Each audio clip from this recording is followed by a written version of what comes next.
राष्ट्रीय स्वयंसेवक संघ के महिला समन्वय विभाग सुल्तानपुर के आयोजित मातृशक्ति संगम कार्यक्रम में भारतीय चिंतन में महिलाओं की स्थानीय समस्या, स्थिति एवं समाधान तथा देश के विकास में महिलाओं की भूमिका विषय पर चर्चा की गई।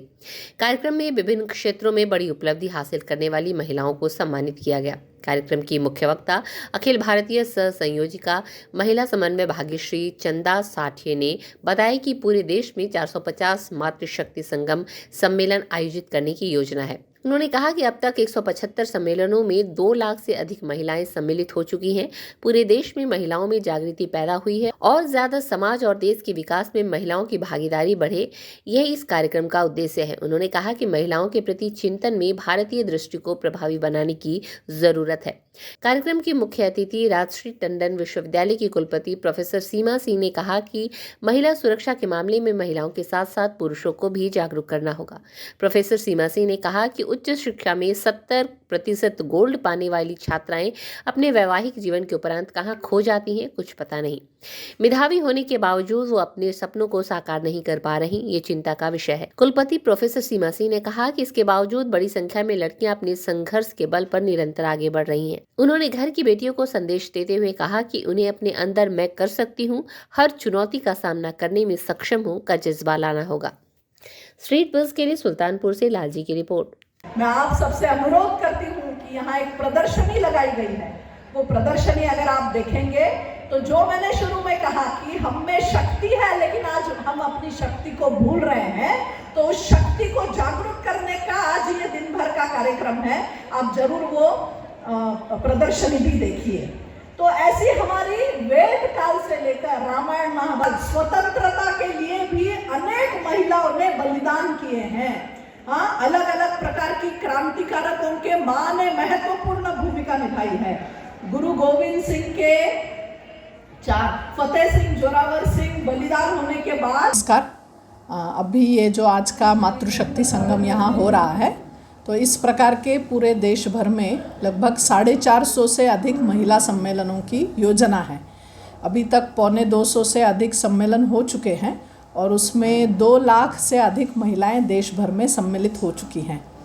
इन सम्मेलनों के जो मुख्य विषय हैं, 3 उद्देश्य जो है इस सम्मेलनों का, वो है कि आज हम देखते हैं कि पूरे देश भर में एक जागृति पैदा हुई है, महिलाओं में भी जागृति पैदा हुई है, तो और ज़्यादा समाज और देश के विकास में महिलाओं की भागीदारी बढ़े, यह एक सम्मेलन का मुख्य उद्देश्य है। और दूसरी बात है कि भारतीय चिंतन है, महिला की ओर देखने की एक भारतीय दृष्टि है, तो वह जो दृष्टि है वो समाज में जाकर पहुँचे।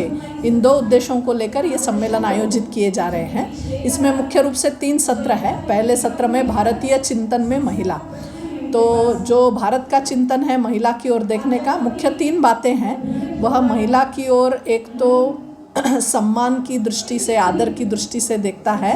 वह माँ के रूप में, स्त्री को माँ के रूप में हमारे चिंतन में देखा गया है और स्त्री एक शक्ति स्वरूपा है, इस स्वरूप में देखा गया है। हम मानते हैं शिव शक्ति, यानी स्त्री और पुरुष दोनों परस्पर पूरक है, परस्पर संबंधी है और परस्परावलंबी है, और ये सब परस्पर पूरकता से ही पूरी सृष्टि समष्टि ये चलती है। तो इसलिए हमारा ये जो चिंतन है परस्पर पूरकता का, शिव शक्ति का और माँ के स्वरूप में महिला को देखने का, तो यह चिंतन समाज तक इस सत्र के माध्यम से पहुँचा रहे हैं।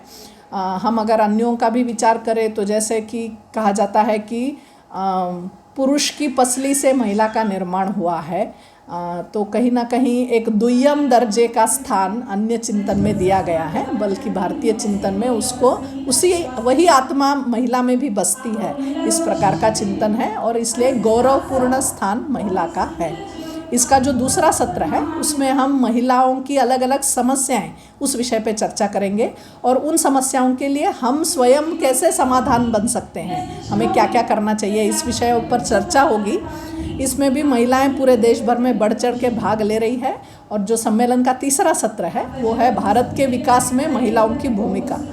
तो अभी है लेकिन बहुत थोड़ी है, तो पूरे देश भर में अगर पूरा देश हम आज देखते हैं जिस प्रकार के प्रगति पथ पर चल रहा है, विश्व में एक प्रकार का विशेष स्थान भारत का बन रहा है, तो उस भारत के एक स्थान में महिलाओं की भी अच्छी भागीदारी रहे, एक अच्छे नागरिक के रूप में भागीदारी रहे, इस दृष्टि से तीसरा सत्र है। इस प्रकार से सम्मेलनों का आयोजन किया जा रहा है। मातृशक्ति संगम जी कार्यक्रम था जी जी और अभी ये देखा जा रहा है कि जैसे जो नारी सुरक्षा पर जो है जो कानून बने, बहुत सारे कानून बने, लोकसभा में अभी अमेंडमेंट भी आया, लेकिन उसके बावजूद भी जो घटनाएं हैं, जो बहुत सारे आप देखिए दिन प्रतिदिन जो है जैसे का तैसा वैसे ही स्थिति बनी हुई है।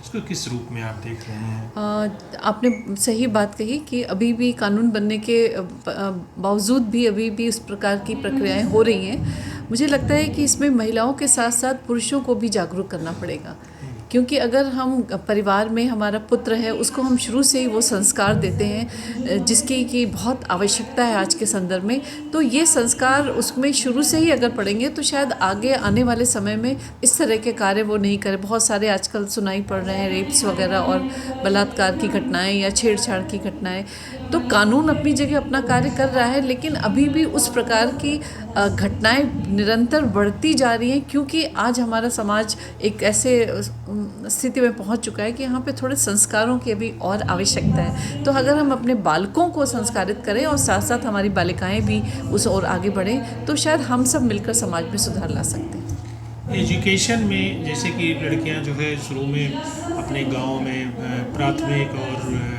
शिक्षा जो है वहाँ तक आप वो ले लेती थी जी। और जैसे कि अब आप तो बीसी भी हैं, उच्च शिक्षा में जो है काफ़ी पीछे हैं।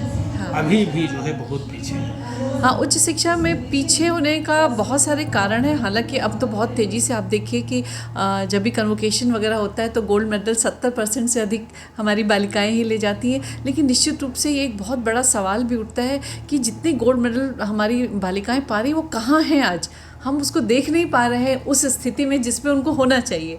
और शिक्षा के लिए बहुत सारे सामाजिक बंधन भी होते हैं, जैसे मैरिज हो जाती, शादी 18 के बाद ही हो रही हैं, लेकिन फिर भी वो आगे बढ़ने में जब तक परिवार और समाज सहायता नहीं करेगा वो बढ़ना चाह के भी आगे नहीं बढ़ पा रही है। मैं ऐसी बहुत सारी अपनी छात्राओं को भी जानती हैं जो शायद परिवार की वजह से आगे नहीं बढ़ पाई, उनके यहाँ कुछ अवरोध, कुछ अपने धार्मिक और वो सारे भी संस्कार भी होते हैं जिसकी वजह से उन्हें आगे यहाँ नहीं जाना है। दूर अगर है विश्वविद्यालय या विद्यालय जहाँ भी जाना उनको होता है, वो भी एक समस्या है, लेकिन फिर भी बहुत परिवर्तन हुआ है। मैं जब मैं शिक्षा प्राप्त कर रही थी और आज मैं देख रही हूँ, आज बालिकाओं में वो कॉन्फिडेंस, सेल्फ कॉन्फिडेंस मुझे दिख रहा है। वो परिवार और माता पिता से झगड़ा करके भी एडमिशन ले रही हैं, आगे बढ़ रही हैं, और उनके अंदर वो फीलिंग, जैसे आप देखिए कैसे लड़कियां जो हैं वो माँ बाप से लड़ के और कह के जा रही हैं कि नहीं मुझे पढ़ना है, चाहे और कुछ मुझे दो मत दो, मुझे बस शिक्षा चाहिए। और शिक्षा प्राप्त करके वो आज कहाँ कहाँ पहुँच रहे हैं। आप देख रहे हैं हर क्षेत्र में, चाहे सैनिक हो, आर्मी हो, चाहे डॉक्टर इंजीनियर तो पहले बहुत कॉमन था, शिक्षिका शिक्षक होना तो कॉमन था, लेकिन ऐसे ऐसे यूट्यूबर बन रही, मतलब आप सोच भी नहीं सकते उन स्थानों पर आज बालिकाएँ पहुँच रही। तो मुझे लगता है शिक्षा का बहुत बड़ा रोल है। और क्योंकि मैं मुक्त विश्वविद्यालय की कुलपति के रूप में सेवा कर रही हूँ, तो मैं देख रही हूँ कि हमारे यहाँ बालिकाओं की संख्या अधिक है, क्योंकि वो उन बंधनों के साथ भी वहाँ पर शिक्षा प्राप्त कर सकती हैं, क्योंकि वहाँ पर एडमिशन लेने के बाद आपको SLM पहुँचा दिया जाता है और उसके बाद वो आके एग्ज़ाम दे सकती हैं। तो बीच का जो समय यानी घर पे भी वो पढ़ाई कर सकती है। और मैंने देखा कि बहुत राइजिंग ट्रेंड है ये कि महिलाएं बहुत ज़्यादा एडमिशन ले रही हैं और शिक्षा प्राप्त कर रही हैं। घर की बेटियों को सबसे पहले तो ये मंत्र मैं देना चाहूँगी, आई कैन डू इट, मैं कर सकती हूँ। ये कॉन्फिडेंस जब अंदर आएगा तो निश्चित रूप से वो सारी चुनौतियाँ, सारे जो उनके सामने आने वाली प्रॉब्लम्स है उसको वो सॉल्व करेंगी। तो पहले अपने अंदर वो कॉन्फिडेंस लाना पड़ेगा कि मैं बालिका होने से कोई ऐसा बात नहीं है, मैं कर सकती हूँ और हर चुनौतियों का सामना करने में सक्षम हूँ।